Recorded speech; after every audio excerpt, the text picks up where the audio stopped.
Hello all, welcome back to my channel. ఎలా ఉన్నారు అందరూ? సో ఇవాళ సున్నుండలు ఎలా చేయాలో చూపిస్తున్నాను. ఫస్ట్ దీంట్లో ఉండే బెనిఫిట్స్ ఏంటో తెలుసుకుందామా.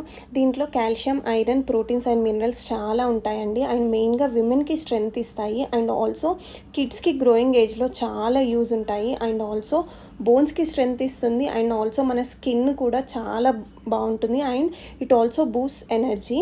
సో ఒక్కటని కాదు, దీంట్లో చాలా చాలా బెనిఫిట్సే ఉన్నాయి. సో ఇప్పుడు లడ్డు ఎలా చేయాలో చూసేద్దాం. సో నార్మల్గా అయితే ఇది షుగర్తో కానీ మనం బెల్లంతో కానీ దేంతో అయినా చేసుకోవచ్చు అనమాట. సో నేనైతే ఈరోజు చక్కెరతోనే చూపిస్తున్నాను. ఎందుకంటే మా పాపకి చక్కెరతో చేసినవంటే చాలా ఇష్టం. సో ఇందులో మనం 1 కప్ ఉరద్దాలు తీసుకున్నాము. అండ్ నేనైతే ఐరన్ తవ్వ పైన వేడి చేస్తున్నాను. సో ఎందుకు అంటే ఐరన్ తవ్వ పైన చేస్తే ఇంకొంచెం టేస్ట్ అనేది ఎన్హాన్స్ అవుతుంది అనేసి. సో మనం ఐరన్ తవ్వ పైన లేకపోయినా కొంచెం బేస్ అనేది కొంచెం హెవీగా ఉన్నది తీసుకుంటే మనకు అవి చాలా బాగా రోస్ట్ అవుతాయండి. సో ఇలా మనం లో ఫ్లేమ్లో వాటిని స్లోగా వేయిస్తూ ఉండాలి. సో ఇవి కొంచెం కలర్ చేంజ్ అయ్యే వరకు ఉంచితే సరిపోతుంది.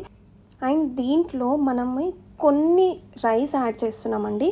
రైస్ ఎందుకు యాడ్ చేస్తున్నామంటే నార్మల్గా మనం మినప్పప్పు తినేటప్పుడు టీత్కి స్టిక్ అయిపోతూ ఉంటుంది కదా, అలా స్టిక్ అవ్వకుండా ఉండడానికని మనం రైస్ యాడ్ చేస్తాము. సో 1 కప్ రైస్కి ఒక 2 టేబుల్ స్పూన్ రైస్ సరిపోతుందండి. అవి కొంచెం కలర్ చేంజ్ అయ్యాక రైస్ వేసుకొని ఆ రెండింటిని మళ్ళీ లో ఫ్లేమ్లోనే వేయిస్తూ ఉండాలి. సో అలా వేయించినాక మాడకుండా నార్మల్గా కొంచెం కలర్ చేంజ్ అయ్యాక ఆఫ్ చేసేయాలి.